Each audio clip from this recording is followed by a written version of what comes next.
ঝিনাইদহে অপহরণের অভিযোগ পেয়ে ১৪ বছরের এক কিশোরীকে উদ্ধার করতে আসা পুলিশ সদস্যদের ওপর হামলা করে বিপাকে পড়েছে কালীগঞ্জ উপজেলার বাকুলিয়া খয়ের তলার গ্রামের কয়েকটি পরিবারের সদস্য। প্রেমঘটিত কারণে স্থানীয় বাসিন্দা সুজন হোসেন যশোরের এক কিশোরীকে পরিবারের অমতে বিয়ে করে বাকুলিয়া গ্রামের খালার বাড়িতে নিয়ে আসে। এ ঘটনায় মেয়েটির পরিবার যশোর কোতোয়ালি থানায় অভিযোগ দায়ের করেন। অভিযোগের প্রেক্ষিতে কোতোয়ালি থানা পুলিশের সদস্যরা কালীগঞ্জ থানা পুলিশের সহায়তায় গত রোববার মেয়েটিকে উদ্ধারে বাকুলিয়া যান। তখনই বাধে বিপত্তি। স্থানীয় নারী পুরুষ কিশোরীকে ছিনিয়ে নেওয়ার চেষ্টা করে। এক পর্যায়ে পুলিশের সাথে স্থানীয়দের হাতাহাতি শুরু হয়। এ ঘটনায় ৩ জন পুলিশ সদস্য আহত হন। যশোর থেকে একটা মেয়ে আসিল, উনি আমাদের আত্মীয় হন, আমার দেবর। তা উনি বললো সেই মেয়েটার বয়স 16 বছর। উনি বললো বিয়ে করে আনিছি। তারপরে মেয়েওয়ালারা নাকি অনেক প্রভাবশালী, তাই ওনারা কেস করিল। এই জন্যে ওরা এখানে এসে পলাইছিল। তারপরে পুলিশ নিয়ে এসে ধরতে আসিল, কিন্তু সে মেয়ে এখান থেকে যাবে না। মিথ্যা মামলা দিয়েছে পুলিশরা। এই জন্য আমাদের স্বামীরা সব ঘর ছাড়া হয়ে বাইরে বেরিয়ে পড়েছে। আমরা নারীরা সব বাড়ি আসি, কিন্তু আমরা পুলিশের ভয়ে কি আমরা কোনো নিরাপদ পাচ্ছি না। যে ঘটনা ঘটেছে আমরা আসলে চিনতে পারিনি যে ইনিরা পুলিশ। জানতো হয়তো এরকম ঘটনা ঘটতো না, যে এসে যদি বলতো যে আমরা আসিছি, আমরা সরকারি লোক, আমরা আপনারা কোনো কথা বলবেন না, আমরা মীমাংসা করার জন্য আসিছি, আমরা এসে আমার এই মীমাংসার সাথে আমরা যেটা হয় সেটা করবো, করে আমরা যদি মেয়ে যদি আর মতন হয় দেবো, না হলে আমরা নিয়ে চলে যাবো। তারপরে না বলে গ্যাঞ্জাম, এখানে এসে গ্যাঞ্জাম সৃষ্টি করলো তারা। না, আমরা মারিনি, উনিরা আমাদের গায়ে হাত আগে তুলেছে। তারপরে আমরা তো বুঝতে পারিনি যে উনিরা পুলিশ। তারপরে যে যখন মহিলারাও মেরেছে, উনিরাও মহিলার মারিল, ওই মহিলারও মারিল। মারার পরে যে মারামারি পরে উনি যেয়ে তাড়াতাড়ি পরে কটি পড়েছে, মানে খারাপ দেখছে, খারাপ অবস্থা, হয়তো পুরুষরা খেপে যাবে। এখন শোনা যাচ্ছে উনি বলছে আমার পুরুষরা আমার গায়ে হাত দিয়েছে, কিন্তু না, এই কায়দায় খুব হচ্ছে।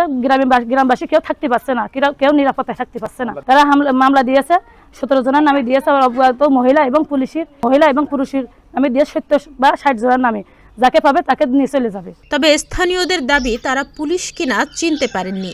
অভিযোগ রয়েছে পুলিশই স্থানীয়দের ওপর হামলা করে এবং ওই পরিবারের 2 নারীকে আহত করেছে।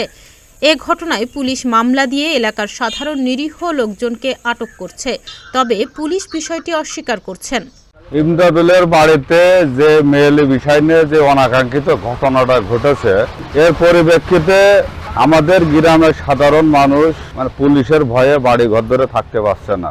আমরা চাই যে এটা যারা অন্যায় করছে এদেরকে বিচারের আওতায় আনা, আর যারা অন্যায় না করছে এদেরকে মানে হয়রানি না করা। আমরা এটাকে জোর দাবি করে আমরা জানাচ্ছি, আমরা একটা সমাধান চাচ্ছি। তাছাড়া আমরা সাধারণ আমার জনগণ পুলিশের ভয়তে আমরা বাইরে ঘোরা করে আমরা করতে পারবো না, আমরা অপরাধী না। আমরা কি জন্য বাইরে ঘোরাঘুরি করবো? আমরা বলতে আমি এ ব্যাপারে কিছুই জানি না। আমরা পরে শুনলাম যে এই গ্যাঞ্জাম ফেসাদ হচ্ছে বা পুলিশ এসে, এইটুকু জানার পরে আমরা সেখানে যাইনি। আর সেখানে কি হয়েছে না হয়েছে এইটা সেখানে যে তদন্ত নিতে আমার হয়েছে মারামারি মহাবিলে আমি ছিলাম না, আমি কানে শুনেছি। আর জায়গার নামে কেছে তারা পলিয়েছি। এখন আমার বাড়ি আসেনি, আমি তো বাড়ি আসি না, গ্রাম ধরে সবাই পলাইনি না। পুরুষ সৈন্য এখন জায়গার নামে কেস হয়েছে, তারা পুরুষ সৈন্য হয়েছে, জায়গার নামে কেস হয়নি, তারা হয়নি। এই মেয়েলি ঘটনাকে কেন্দ্র করে যে গ্রামে যে গ্যাঞ্জাম হয়েছে, এই গ্যাঞ্জামটা আসলে সবাই তো জানে না। এই মারামারি কেন্দ্র করে অনেকের নামে কেস হয়েছে, অনেক লোক অজ্ঞাত আছে, যাদের নামে মামলা হয়েছে তারাও পলাইছে, যারা অজ্ঞাত আছে তারাও পলাচ্ছে ভয়তে, যে কোনো সময় পুলিশ আসে, কোনো সময় কি হয় না হয়। তা এখন আমরা যাতে গ্রামে যাতে পুলিশ না আসে, যাতে সাধারণ মানুষের কোনো ক্ষয়ক্ষতি না হয়, দেখা যাচ্ছে কাজ কাম করে এখন কাজের সময় তখন ওই মহিলারা ওরাই গ্যাঞ্জাম হয়েছে, গ্যাঞ্জাম হয়ে এরাও মেরেছে ওরাও মেরেছে, মারামারির পরে দেখা যাচ্ছে এই কেস কাজ হয়েছে, মানুষ এখন আতঙ্কে আছে। মানুষ কালীগঞ্জ থানার অফিসার ইনচার্জ জানান, হামলার ঘটনায় গত সোমবার রাতে যশোর চাচরা পুলিশ ফাঁড়ির এটিএসআই শওকত হোসেন বাদী হয়ে মামলা করেন।